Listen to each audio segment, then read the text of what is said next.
Hello guys, ఈరోజు preparation జోలకాయల తాలింపు. జోలకాయల తాలింపుకి ఏమేం కావాలో చూసేద్దామా.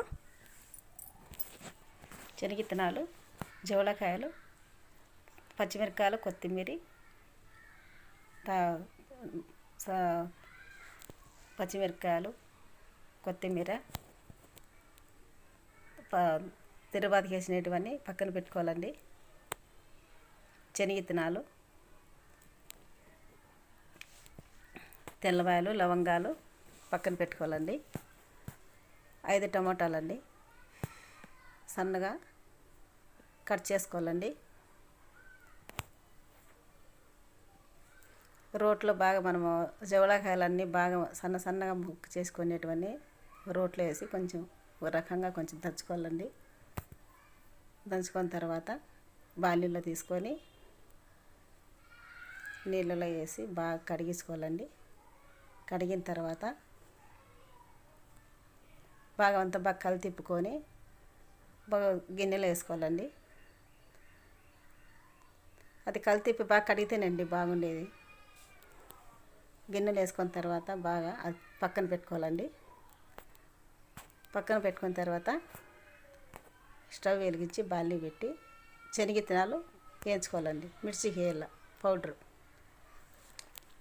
పక్కన పెట్టుకోవాలండి. పౌడరు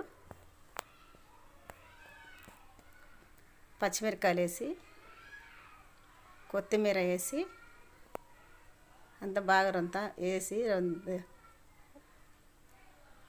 మిర్చికి వేసుకోవాలండి. అది తగినంత ఉప్పు మిర్చికి ఆడించిన తర్వాత తెల్లబాయలు, లవంగాలు వేసి కారం రెడీ అండి. కారం అయిన తర్వాత కప్ప నూనె అండి. కప్పు నూనె అయిన తర్వాత స్టవ్ వెలిగించి బాలీలో వేసి నూనె బాగా కొంచెం తెచ్చిన తర్వాత అవన్నీ వేసిన తర్వాత పచ్చికారం వేయాలండి. దాంట్లో సూలు పసుపు అండి వేసిన తర్వాత బాగా కలి తిప్పుకోవాలండి. కలి తిప్పిన తర్వాత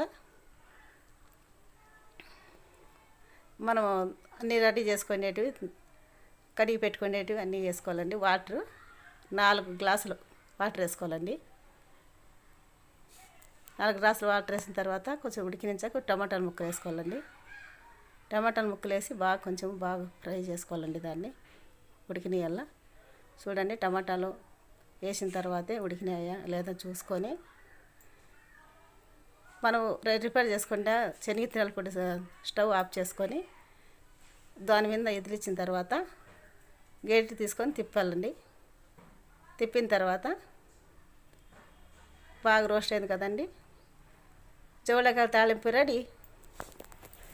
మా ఛానల్ చూసేవాళ్ళు లైక్, షేర్, సబ్స్క్రైబ్ చేసుకోండి.